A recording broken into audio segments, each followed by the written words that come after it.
নমস্কাৰ আপোনালোকে চাবলৈ আৰম্ভ কৰিছে আছামিজ ট্ৰেণ্ডিং আজি ২৭ জানুৱাৰী আজি ৰাতিপুৱাৰ কেইবাটাও গুৰুত্বপূৰ্ণ খবৰ আহি পৰিছে আৰু এনেধৰণৰ খবৰসমূহ নিতৌ চাবলৈ চেনেলটো ছাবস্ক্ৰাইব কৰি ভিডিঅ'টোত এটা লাইক কৰি দিবলৈ ৰাতিপুৱাৰ প্ৰথমটো ব্ৰেকিং নিউজ গৌৰৱ গগৈৰ বিৰুদ্ধে পুনৰ সৰব দিলীপ শইকীয়া মিয়াৰ প্ৰেমত অন্ধ হৈ পৰিছে গৌৰৱ গগৈ যদি গৌৰৱ গগৈৰ সাহস আছে সনাতনী হিচাপে গৌৰৱ কৰক তুষ্টিকৰণ ভোট বেংকৰ ৰাজনীতি অন্ধ হৈ পৰিছে গৌৰৱ গগৈ হিমন্ত বিশ্ব শৰ্মাই গৌৰৱ গগৈৰ পৰা চাৰ্টিফিকেট ল'ব নালাগে জাতীয় স্বাভিমান থকা ব্যক্তিয়ে গৌৰৱ গগৈৰ মানসিকতাক সমৰ্থন নকৰে আজিৰ ব্যৱস্থাত কোনেও ভোট চুৰি কৰিব নোৱাৰে দেশ স্বাধীনৰ পাছত প্ৰথম ভোট চুৰি কৰিছিল কংগ্ৰেছ দলেই প্ৰধানমন্ত্ৰী নিৰ্বাচনৰ ক্ষেত্ৰত ভোট চুৰি কৰিছিল কংগ্ৰেছ দলে বিজেপিয়ে ভোট চুৰি কৰিব নালাগে বিজেপি এনএইজিকে কাৰোবাৰ নাম যদি কিবা কাৰণত কৰ্তন হৈছে তেন্তে অভিযোগ দিয়ক এখন শুদ্ধ ভোটাৰ তালিকাৰ বাবে বিজেপিৰ কাৰ্যকৰ্তাই দেখুৱাই কাম কৰে আধুনিক জিন্নাৰ বংশধৰৰ পৰা প্ৰতিজন ভাৰতীয় সাৱধান আমি আজি এখন বিকশিত সুৰক্ষিত অসমৰ সংকল্প লৈছো ৰাষ্ট্ৰবিৰোধী অপশক্তিক আমি ভাৰতবৰ্ষৰ পৰা নস্যাৎ কৰিমেই এইদৰে গৌৰৱ গগৈক হুংকাৰ প্ৰদান কৰিছে ৰাজ্যিক বিজেপিৰ সভাপতি দিলীপ শইকীয়াই মিয়াৰ প্ৰেমত অন্ধ হৈ পৰিছে গৌৰৱ গগৈ মন্তব্য ৰাজ্যিক বিজেপিৰ সভাপতি দিলীপ শইকীয়াৰ আন এটা গুৰুত্বপূৰ্ণ খবৰ আনপিনে গৌৰৱ গগৈৰ বিৰুদ্ধে পুনৰ সৰব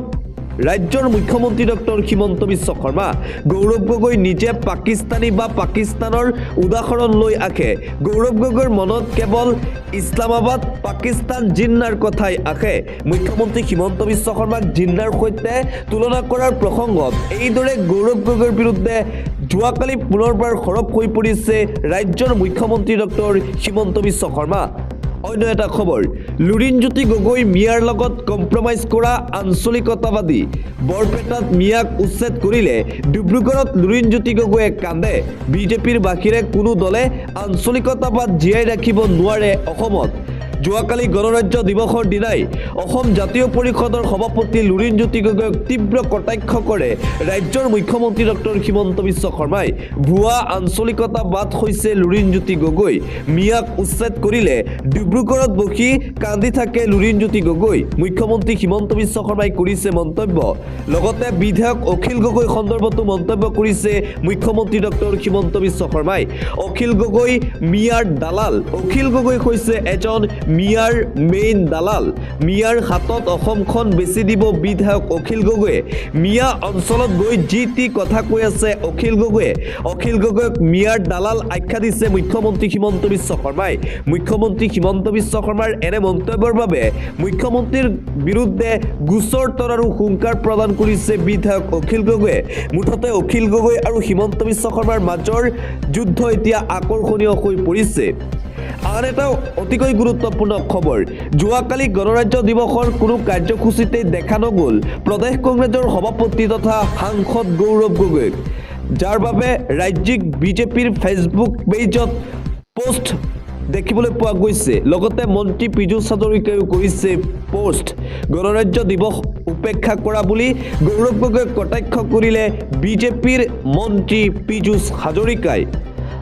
আন এটা অতিকৈ গুৰুত্বপূৰ্ণ খবৰ কংগ্ৰেছে ভোট চুৰিৰ কথা কৈ থাকে কিন্তু ভাৰতত প্ৰথম ভোট চুৰি কৰিছিল কংগ্ৰেছ দলে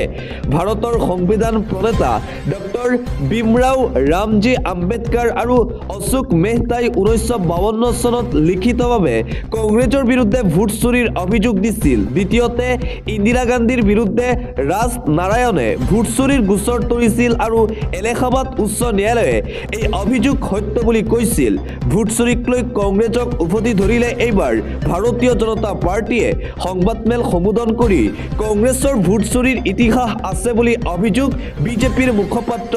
ৰঞ্জীৱ শৰ্মাৰ কংগ্ৰেছ দলে বিজেপিৰ বিৰুদ্ধে ভোট চুৰিৰ অভিযোগ উত্থাপন কৰি থাকে আৰু এইবাৰ বিজেপিৰ ফালৰ পৰা কংগ্ৰেছৰ বিৰুদ্ধে ভোট চুৰিৰ কথা উল্লেখ কৰা হৈছে দিবলৈছো এটা ব্ৰেকিং নিউজ এইবাৰ আমিনগাঁৱত মুখ্যমন্ত্ৰীৰ বাবে নিৰ্মাণ হ'ব ৰাজমহল 9,51 লাখ টকাৰে আমিনগাঁৱত মুখ্যমন্ত্ৰীৰ আৱাস নিৰ্মাণৰ প্ৰস্তুতি দিছপুৰৰ পৰিৱৰ্তে 15 মাহৰ ভিতৰত আমিনগাঁৱত নিৰ্মাণ হ'ব মুখ্যমন্ত্ৰীৰ নিবাস ঋণ লৈ ঘিউ খোৱা ৰজাৰ বিলাসক লৈ চৰ্চা প্ৰজাৰ জনতাক ঘৰ সাজিবলৈ 1,30,000 ৰজাক ঘৰ সাজিবলৈ কিয় 9 কোটি টকা বিজেপি চৰকাৰক লৈ কেইবাটাও প্ৰশ্ন উত্থাপন কৰিছে এতিয়া ৰাইজে পৰৱৰ্তী খবৰ উত্তৰ পূবৰ জনতাক পুনৰ তিৰস্কাৰ ৰাহুল গান্ধীৰ গলবস্ত্ৰ পৰিধান নকৰিলে ৰাহুল গান্ধীয়ে উত্তৰ পূবৰ জনতাক পুনৰবাৰ চূড়ান্ত অপমান কৰিছে ৰাহুল গান্ধীয়ে সাংস্কৃতিক ঐতিহ্যৰ প্ৰতীক পৰম্পৰাগত গলবস্ত্ৰ পৰিধান কৰিবলৈ অস্বীকাৰ ৰাষ্ট্ৰপতি ভৱনত অনুষ্ঠিত হৈছিল অভ্যৰ্থনা অনুষ্ঠান থিম আছিল উত্তৰ পূবৰ যিকোনো ৰাজ্যৰ স্কাৰ্ফ পিন্ধা ৰাহুল গান্ধীৰ এনে দৃষ্টিকটু কাৰ্যকলাপক তীব্ৰ সমালোচনা কৰিছে মুখ্যমন্ত্ৰীয়ে উত্তৰ পূবৰ জনতাৰ ওচৰত ক্ষমা খোজক ৰাহুল গান্ধীয়ে অতি শীঘ্ৰেই ৰাহুল গান্ধীৰ এনে কাণ্ডক তীব্ৰ সমালোচনা কৰিছে এতিয়া ভাৰতীয় জনতা পাৰ্টি আৰু মুখ্যমন্ত্ৰী হিমন্ত বিশ্ব শৰ্মাই পৰৱৰ্তী খবৰ মিয়াক কৰা অত্যাচাৰক লৈ ৰাজপথ কঁপাব অসমৰ সংখ্যালঘু মিয়া মুছলমান ৰাইজে এই হুংকাৰ প্ৰদান কৰা হৈছে সংখ্যালঘু সংগঠনৰ ফালৰ পৰা যোৱাকালি গণতন্ত্ৰ দিৱসৰ দিনাই চৰকাৰৰ বিৰুদ্ধে সংখ্যালঘু সংগ্ৰাম পৰিষদৰ গৰ্জন মিয়াক কৰা অত্যাচাৰক লৈ ৰাজপথত নামিব সংখ্যালঘু আইন শৃংখলাৰ অৱনতি ঘটিলে দায়ী হ'ব মুখ্যমন্ত্ৰী নিৰ্বাচনত হাৰিব বুলি বিজেপিয়ে এতিয়া ভয় খাইছে মিয়াৰ ওপৰত চৰকাৰে অত্যাচাৰ চলাই থাকিলে প্ৰত্যুত্তৰ দিয়া হ'ব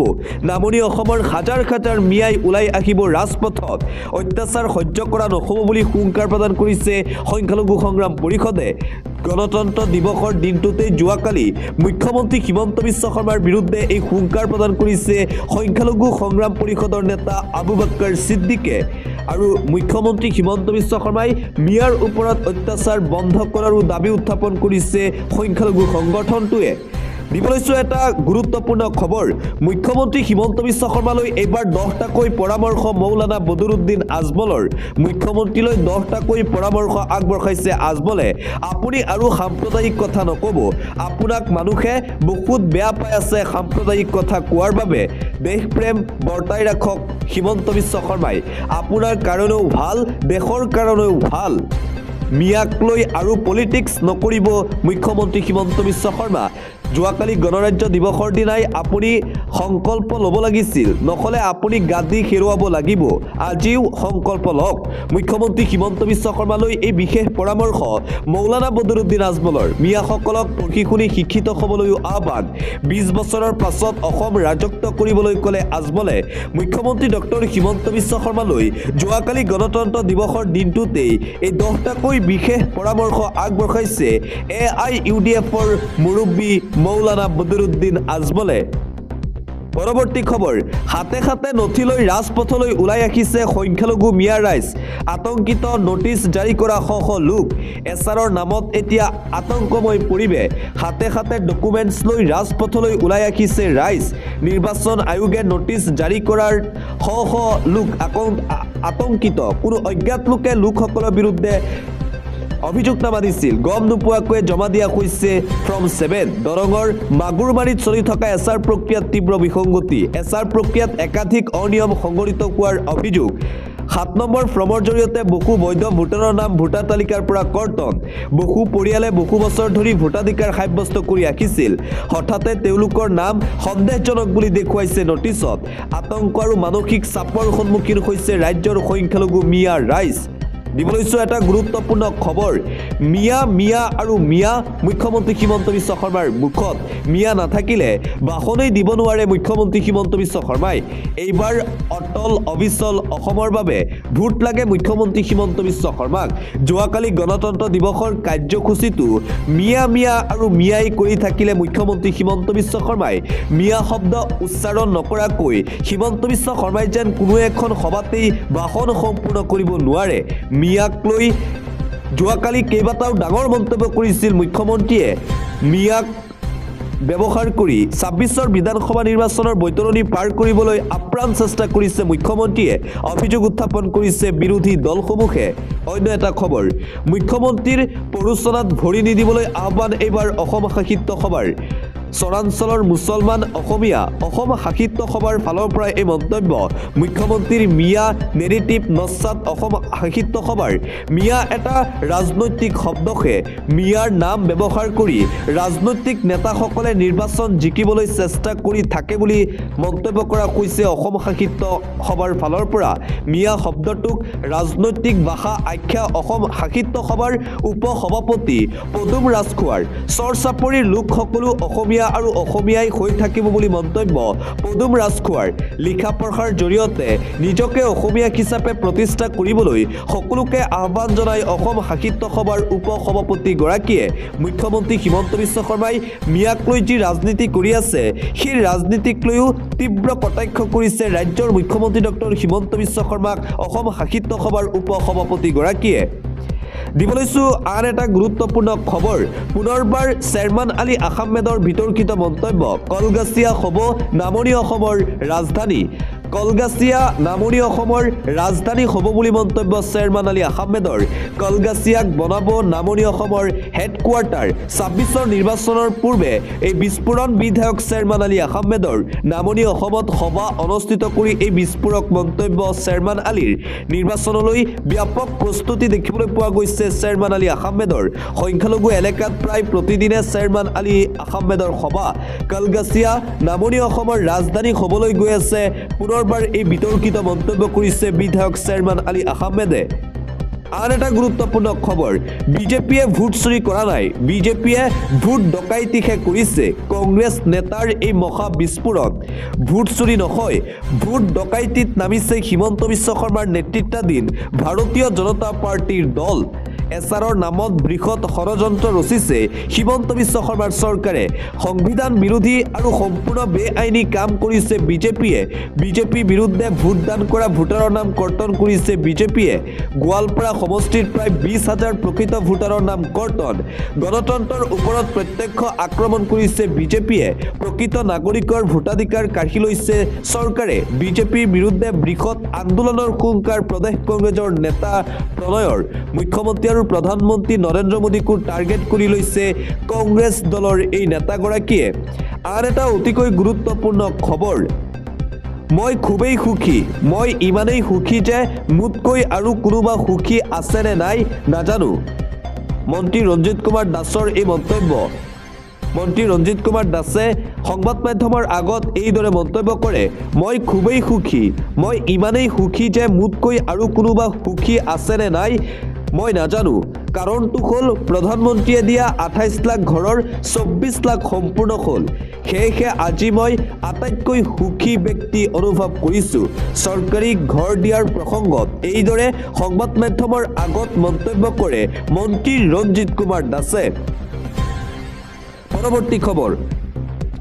মনে মিলিলে হাগ্ৰামাৰ সৈতে মিত্ৰতা কৰিব প্ৰমোদ বড়োৱে পিছে মিত্ৰতাত থাকি অশান্তি হোৱাতকৈ অকলে থকাই ভাল বুলিও মন্তব্য প্ৰমোদ বড়োৰ সমান্তৰালভাৱে কোকৰাঝাৰৰ গোষ্ঠী সংঘৰ্ষ সন্দৰ্ভত মন্তব্য বিচাৰি ঘটনাৰে জড়িত তৃতীয় চতুৰ্থ পক্ষ বিচাৰ কৰিবলৈ বাদ দিয়াৰ আহ্বান প্ৰমোদ বড়োৰ এইদৰে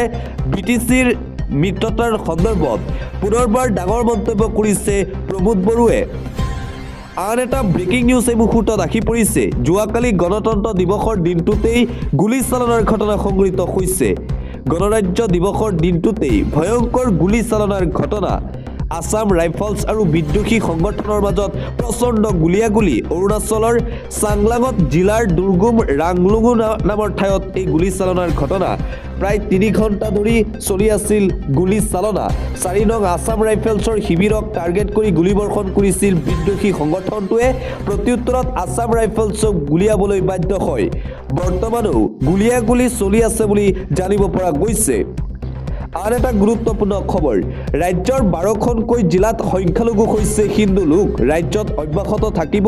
উচ্ছেদ অভিযান মুখ্যমন্ত্ৰী হিমন্ত বিশ্ব শৰ্মাৰ ঘোষণা ৰাজ্যৰ ১২খনকৈ জিলাত সংখ্যালঘু হৈ পৰিছে হিন্দু পূৰ্ববংগীয় মুছলমানৰ বাবে অসমলৈ নামি আহিছে সংকট ২০২৭ চনৰ লোকপিয়লত পূৰ্ববংগীয় মুছলমানৰ সংখ্যা বৃদ্ধি পাব ৪০% ৰাজ্যৰ ১২খনকৈ জিলাত এতিয়া সংখ্যালঘুত পৰিণত হৈছে হিন্দু ৬৩.৫৮ লাখ বিঘা ভূমি অচিনাকি লোকৰ দখলত আছে। ধুবুৰী গোৱালপাৰাত থকা অচিনাকি লোকে দাপলি মেলিছে উজনি অসমলৈ। জিলা আয়ুক্তই এগৰাকী লোকক বিদেশী ঘোষণা কৰিলেই 24 ঘণ্টাৰ ভিতৰত বাহিৰ কৰি দিব পাৰিব। গণৰাজ্য দিৱসৰ দিনটোতেই যোৱাকালি এইদৰে উদাত্ত ভাষণ প্ৰদান কৰে ৰাজ্যৰ মুখ্যমন্ত্ৰী ডক্টৰ হিমন্ত বিশ্ব শৰ্মাই। হিন্দু লোকসকল এতিয়া সংখ্যালঘুত পৰিণত হৈ আছে। অচিনাকি অবৈধ মিয়াৰ বিৰুদ্ধে পুনৰবাৰ সৰব হৈ পৰিছে ৰাজ্যৰ মুখ্যমন্ত্ৰী হিমন্ত বিশ্ব শৰ্মা। মিয়াৰ বিৰুদ্ধে উচ্ছেদ অভিযান চলি আছে আৰু উচ্ছেদ অভিযান অব্যাহত থাকিব। মিয়াক যদি এতিয়া হাৰাশাস্তি নকৰোঁ তেন্তে অতি শীঘ্ৰেই অসমীয়াৰ মূৰৰ ওপৰত উঠিব মিয়া। এইদৰে গণৰাজ্য দিৱসৰ দিনটোতো মিয়াক লৈ বিতৰ্কিত মন্তব্য কৰিলে ৰাজ্যৰ মুখ্যমন্ত্ৰী ডক্টৰ হিমন্ত বিশ্ব শৰ্মাই। দিবলৈছোঁ এটা জৰুৰী খবৰ। আধাৰ কাৰ্ডক লৈ বিগ আপডেট। 28 জানুৱাৰীত মুকলি হ'ব নতুন আধাৰ এপ। আধাৰ কাৰ্ডক লৈ এটা গুৰুত্বপূৰ্ণ খবৰ, এটা জৰুৰী খবৰ এই মুহূৰ্তত আহি পৰিছে। আধাৰ কাৰ্ডক লৈ বিগ আপডেট আহি গ'ল। খুবেই জৰুৰী খবৰ। 28 জানুৱাৰীত অৰ্থাৎ কাইলৈ মুকলি হ'ব নতুন আধাৰ এপ। আধাৰৰ পূৰ্ণ সংস্কৰণ উপলব্ধ হ'ব এই নতুন আধাৰ এপত। সহজ হৈ পৰিব মোবাইল নম্বৰ আৰু ঠিকনা সলনি কৰাটো আধাৰ কাৰ্ডত। এতিয়াৰে পৰা আৰু আধাৰ কাৰ্ডৰ লগত লৈ ফুৰিব নালাগে আপোনাৰ। এই নতুন এপত QR code verification, mobile number update সহজতে কৰিব পাৰিব। UIDAI তৰফৰ পৰা এই ঘোষণা কৰা হৈছে। এই নতুন এপত আপুনি আপোনাৰ ডাটা সুৰক্ষিত কৰিও ৰাখিব পাৰিব। আধাৰ কাৰ্ডক লৈ এই বিগ আপডেট আহিছে। অন্য এটা খবৰ, ভোটাৰ তালিকাত মুছলমানৰ নাম কৰ্তনৰ হেঁচা। বিধানসভা নিৰ্বাচনৰ পূৰ্বে ভোটাৰ তালিকাক লৈ ভয়ংকৰ ষড়যন্ত্ৰ। মুছলমানৰ নাম কৰ্তনৰ বাবে বিয়লুক হেঁচা দিয়া বিজেপি নেতাক গ্ৰেপ্তাৰ। 343 গৰাকী জীৱিত ভোটাৰক মৃত সজাবলৈ বিয়লুক হেঁচা। পঞ্চায়ত সদস্য অৰ্মিত মণ্ডলৰ বিৰুদ্ধে ভয়ংকৰ অভিযোগ। অৰ্মিত মণ্ডলক 7 দিনৰ ন্যায়িক জিম্মালৈ প্ৰেৰণ কৰা হৈছে। বিয়লুক নিজেই ফৰ্ম ফিল-আপ কৰি নাম কৰ্তনৰ হেঁচা দিছিল অৰ্মিতে। বিয়লৰ অভিযোগৰ ভিত্তিতেই গ্ৰেপ্তাৰ বিজেপি নেতা অৰ্মিত মণ্ডল। পশ্চিমবংগৰ তামুলুকুত সংঘটিত হৈছে এই ভয়ংকৰ ঘটনা। বিধানসভা নিৰ্বাচনৰ পূৰ্বে এছআৰৰ নামত ভোটাৰ তালিকাত ভয়ংকৰ ষড়যন্ত্ৰ ৰচনা কৰিছে ভাৰতীয় জনতা পাৰ্টীয়ে। এবাৰ গ্ৰেপ্তাৰ হ'ল বিজেপি নেতা। পৰৱৰ্তী খবৰ, ভয়ংকৰ ঘটনা সংঘটিত হৈছে এইখন ভাৰতবৰ্ষতেই। চিকিৎসকৰ আসন পাবলৈ এজন যুৱকে কৰিছে ভয়ংকৰ কাণ্ড। বিকলাংগক কোটা পাবলৈ নিজৰ ভৰি কাটি পেলালে। নিজৰ সপোন পূৰণ কৰিবলৈ যুৱকজনে কৰিলে এই কাণ্ড। 20 বছৰীয়া সুৰজ ভাস্কৰ উত্তৰ প্ৰদেশৰ ঘটনা। কোটা নথকা বাবে মানসিকভাৱে ভাগি পৰিছিল যুৱকজনে। নীট পৰীক্ষাত দুবাৰ বিফল হৈছিল সুৰজ। নিজৰ ভৰি নিজে কাটি আৰক্ষীক দিছিল খবৰ। কোনো অজ্ঞাত দুৰ্বৃত্তই এই কাণ্ড কৰা বুলি দাবী কৰিছিল পৰিয়ালে। উত্তৰ প্ৰদেশৰ জৌনপুৰ আৰক্ষীয়ে আৰম্ভ কৰে তদন্ত। তদন্তত এই সমগ্ৰ কাণ্ড নিজে কৰা বুলি সন্দেহ উপজে আৰক্ষীৰ। আৰক্ষীয়ে তদন্তত লাভ কৰে যুৱকজনৰ ডায়েৰী। ডায়েৰীত লিখা আছিল 2026ত মই চিকিৎসক হ'ম। আৰক্ষীৰ জেৰাত সমগ্ৰ কাণ্ড নিজে কৰাৰ কথা স্বীকাৰ সুৰজৰ। ভৰিত অচেতন কৰা বেজী ব্যৱহাৰ কৰি কটা বুলি মন্তব্য। বৰ্তমান চিকিৎসাধীন হৈ আছে এই যুৱকজন। আন এটা গুৰুত্বপূৰ্ণ খবৰ, 350 যাত্ৰীসহ ডুবিল বিশাল ফেৰী। ভয়ংকৰ ফেৰী দুৰ্ঘটনাৰ ঘটনা সংঘটিত হৈছে। 350জন যাত্ৰীসহ ডুবিল বিশাল ফেৰী। নিশা মাছ সাগৰত হাহাকাৰ পৰিস্থিতি। ভয়াৱহ দুৰ্ঘটনাত 15জন যাত্ৰীৰ কৰুণ মৃত্যু হৈছে। দক্ষিণ ফিলিপাইনছত শোকাবহ ফেৰী দুৰ্ঘটনা সংঘটিত হয়। মাছ সাগৰত ডুব গ'ল যাত্ৰী কঢ়িয়াই নিয়া ফেৰী। ফেৰীখনত আছিল 350 যাত্ৰী, 27 ক্ৰু মেম্বাৰ। কাৰিকৰী সমস্যাৰ বাবে দুৰ্ঘটনাত পতিত ফেৰীখন। জাম্বায়াংগাৰ পৰা দক্ষিণ জোলো অভিমুখী আছিল ফেৰীখন। ফিলিপাইনছত এই ভয়ংকৰ ফেৰী দুৰ্ঘটনা সংঘটিত হয়। দিবলৈছোঁ আন এটা গুৰুত্বপূৰ্ণ খবৰ, বিজেপিৰ সভাত এইবাৰ অগ্নিসংযোগ কৰিছে তৃণমূল কংগ্ৰেছে। কলকাতাত বিজেপি তৃণমূল কংগ্ৰেছৰ ভয়ংকৰ সংঘৰ্ষ দেখিবলৈ পোৱা গৈছে। বিজেপি কৰ্মী তৃণমূল কংগ্ৰেছ কৰ্মীৰ হতাহতিৰ ঘটনা। TMCৰ বিৰুদ্ধে বিজেপিৰ সভাত ব্যাঘাত জন্মোৱাৰ অভিযোগ। উচ্চস্বৰত গান বজাই বিজেপিৰ সভাত বাধা দিয়াৰ অভিযোগ তৃণমূল কংগ্ৰেছৰ বিৰুদ্ধে লাউড স্পীকাৰক লৈ ভয়ংকৰ পৰিস্থিতি কলকাতাত ইয়াৰ পিছতেই বিজেপি কৰ্মীয়ে ভাঙি লণ্ডভণ্ড কৰিলে টিএমচিৰ সভাগৃহ প্ৰত্যুত্তৰত বিজেপিৰ ৰাজহুৱা সভাৰ মঞ্চত অগ্নিসংযোগ জুই নুমুৱাবলৈ উপস্থিত অগ্নি নিৰ্বাপক বাহিনী কলকাতাৰ চাৰখেবজাৰত সংঘটিত হৈছে এই ভয়ংকৰ নিৰ্বাচনী হিংসাত্মক ঘটনা অন্য এটা খবৰ শংকৰজ্যোতি বৰুৱা এজন উদীয়মান ছাত্ৰনেতা মানুহৰ জীৱনত ঘাত প্ৰতিঘাত থাকে এটা বেয়া সময় আছিলে শংকৰজ্যোতিৰ বৰ্তমান শংকৰজ্যোতি বৰুৱাই দুলীয়াজনত যথেষ্ট সামাজিক কাম কাজ কৰিছে সদৌ অসম সংখ্যালঘু ছাত্ৰ সন্থাৰ প্ৰাক্তন নেতা শংকৰজ্যোতি বৰুৱাই ভাৰতীয় জনতা পাৰ্টিত যোগদান কৰাৰ পিছতেই শংকৰজ্যোতি বৰুৱাক উদ্দেশ্যি এইদৰে মন্তব্য কৰে ৰাজ্যৰ মুখ্যমন্ত্ৰী ডক্টৰ হিমন্ত বিশ্ব শৰ্মাই পৰৱৰ্তী খবৰ